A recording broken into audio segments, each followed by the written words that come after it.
Napansin nyo din ba ang motion ni Senator Alan Peter Cayetano kahapon, mga kadonatics? Nako! Sa motion na yun, dito mo makikita kung gaano kahipokrito, gaano kawalang hiya ang majority bloc ngayon ni Win Gatchalian. Siguro hindi nyo napansin, hindi ko kasi nakita sa social media, mga kadonatics, na pinoint out tong motion na to.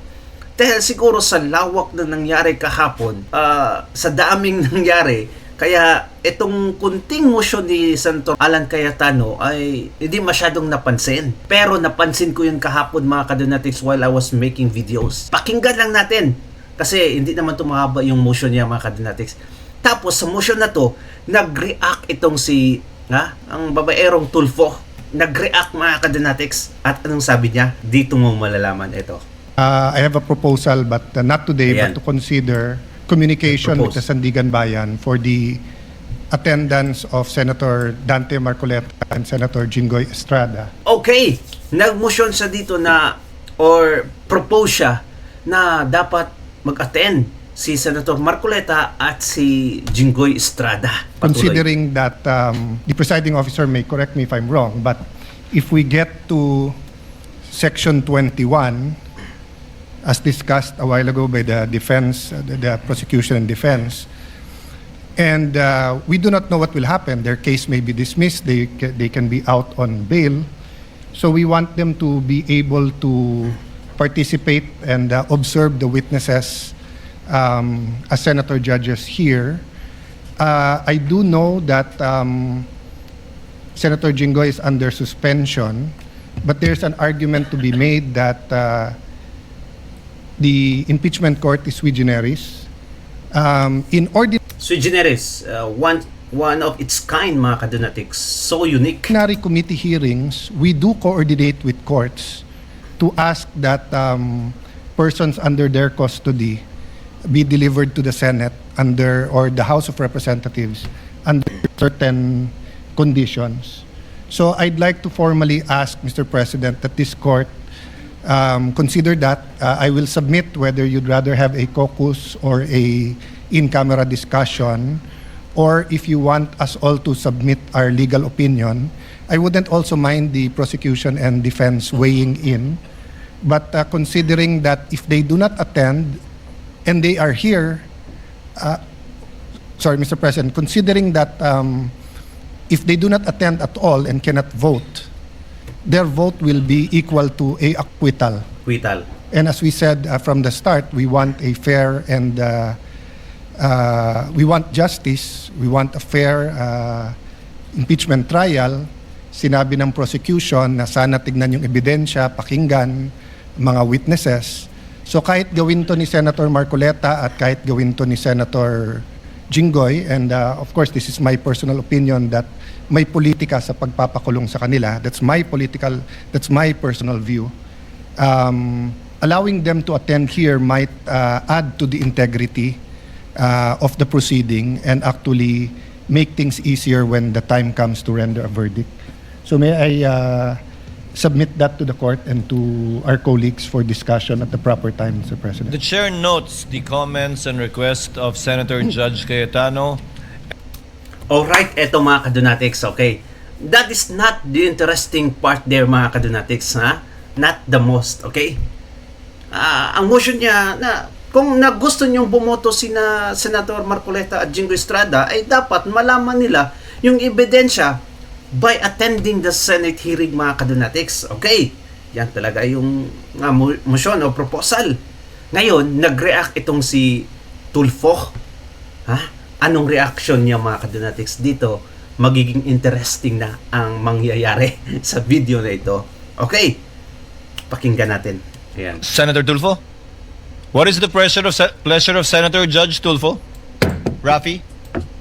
Mr. Presiding Officer, as far as I'm concerned, I would allow siguro mag-monitor yung mga si Senator Jinggoy, Senator Marcoleta. They will be allowed na kahit man lang yung sa TV monitor. Wow! Okay! Sa TV, sa monitor. So, inalaw niya, mga kadonatics. Gustuhin niya dito, ha? Bakit ito very interesting yung sabi niya na mag-monitor na lang sa TV? Para sa akin, I do agree. with what Senator Alan Peter Cayetano was suggesting. Thank you. Because he's part of the majority black, mga kadonatics, itong si Tuplong. Okay, agree siya na pwede pala ang video conferencing na lang o observe sa TV, mga kadonatics. Okay lang pala sa kanila online. Hindi maka-attend, mga kadonatics. So kasi, mga kadonatics, ang naratibo na to ay hindi against sa kanila. Takot na takot sila kay Senator Marcoleta. Alam naman natin kung anong mangyayari kung andyan si Senator Marcoleta. Ay talagang ayaw niyan, mga kadonatics, ng mga injustices sa proceedings. Okay, natatandaan nyo ba nung nagmosyon si Senator Marcoleta na kung maaari, okay, sa Senate hearing ng impeachment case ni Inday Sara Duterte na pwedeng mag-video conferencing ang mga senators, okay, na hindi maka-attend sa Senado? Yun yung dahilan, mga kadonatics, na nag-walk out sila kasi ayaw nila. Basta galit na galit si Erwin Tulfo, mga kadonatics, that time. Even si Rapi Tulfo, okay, galit na galit sila. Bakit mag-motion ka ng ganon? Sabi pa ni Erwin, which is, panoorin natin ngayon, mga kadonatics. Eto, dito mag-react si Erwin Tulfo. Ito yung nangyari nung May 26, nung nang-motion si Senator Marcoleta at nag-walk out sila. So the motion is to take up the amendment to our rules as proposed by Senator Marcoleta. The objection is that it is not in order because we did not follow our own rules. Si Madam Erwin President, Tulfo. my question is, why is the Galit na galit majority siya. in such a hurry to tackle this motion, this allowing a senator for justifiable reasons to attend and participate in the session through teleconference, whereas in Rule 14, Section 41, under B, it says convene and hold a session through teleconference, video conference, or other reliable forms of remote or electronic means using appropriate informations and communications technology system due to force majeure. Allowing them to any technologies, mga kadonatics, okay, such as video conferencing or any informations on the TV, mga kadonatics. Madam President, or the occurrence of a national emergency. Maaari lang daw yun, mga kadonatics, pag may national emergency, force majeure. Okay, pwede lang yun gamitin. I guess, Madam President, this justifiable reason, what is that?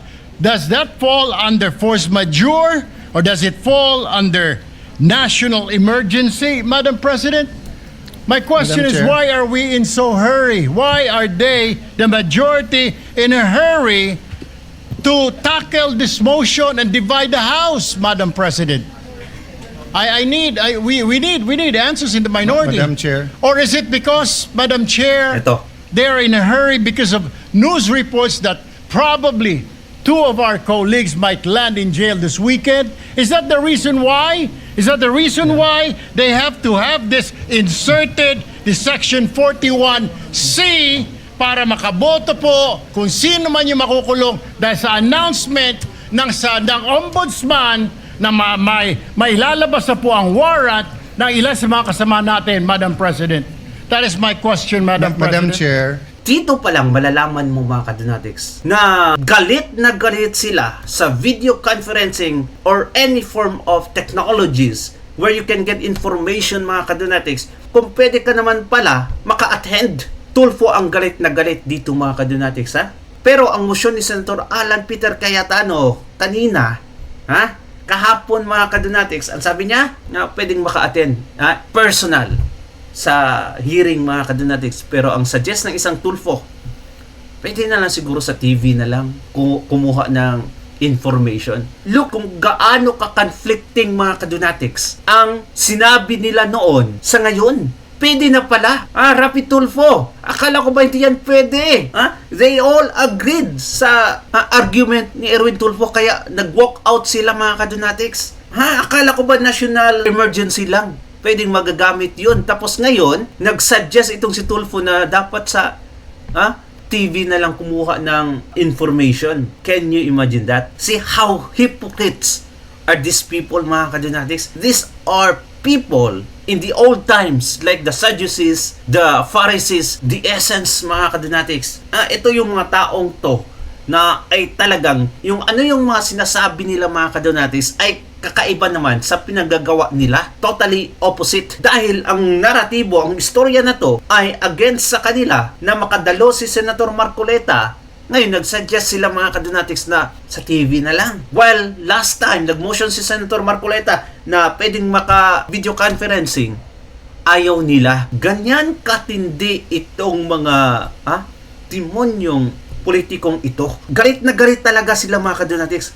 Sobrang galit nila. Eto, kasi ang nangyari, anong nag-walk out sila, eto. Nagsalita pa si Gatchalian dito, ha? This is a travesty of our rules. This is a travesty of our rules. Yeah. This is a travesty of Senate rules. Iyakin talaga itong si... Kasi mali yung gagawin nilang pagboto eh. Mali daw. Mali pa tayo sa mga rules, mali yung proseso. Wala pang ang debate sa substance. Bakit nga sa tingin niyo gagawin, gusto nilang mangyari ngayon yun? Eh hindi nga tayo umabot sa pag-discuss, debate sa substantive kasi hindi nila sinusunod yung sariling rules. Select conference, ginagawa na ngayon kung may pandemya. Wala namang pandemya kayo. Si Senator Gatchalian na nagsabi, ginagawa lang daw ito mga kadonatics pag may pandemya. Pero hindi sila pumalag kahapon kay Raffy Tulfo. Dito napansin ng karamihan mga kadonatics kasi nga sobrang daming nangyari kahapon. Walang national emergency. Walang force majeure. Sir, baka ituloy nila. Pwede Force mo ba majeure nila? daw, sabi ni Bay. Walang quorum. Hindi matutuloy.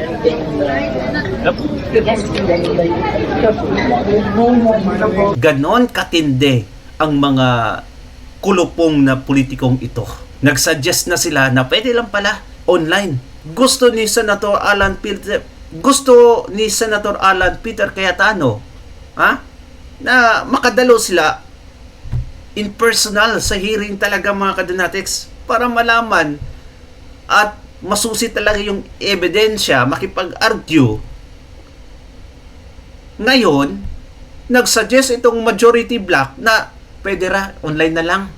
Kasi, we don't like Marcoleta here.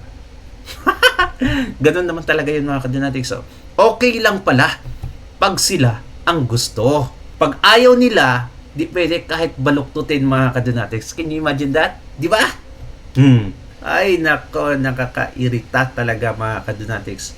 Obviously, motion yun ni Senator Marcoleta nung nakaraang mga buwan, nung may mga kadonatics. Kasi, si Senator Bato de la Rosa ay talagang aarestuhin kapag lalabas doon mga kadonatics, kapag pumunta sa Senado. Kaya nagsuggest siya na pwedeng mag-video conferencing na lang. Pumalag itong mga kumag na to eh. Ngayon, nung nangyari sa kanila, ay nag-iba yung statements nila. Ang minority bloc kasi gusto nila na makadalo talaga lahat ng senators, whether minority or majority mga kadonatics, sa hearing na to. At least man lang mga kadonatics, makipag-argue para may basihan yung boto mo. Pero itong kumag na si Raffy Tulfo kahapon, okay lang daw sa TV na lang. Anyway, comment down below mga kadonatics at babasahin natin yan. Thank you so much and God bless you. Ingat palagi. Bye-bye.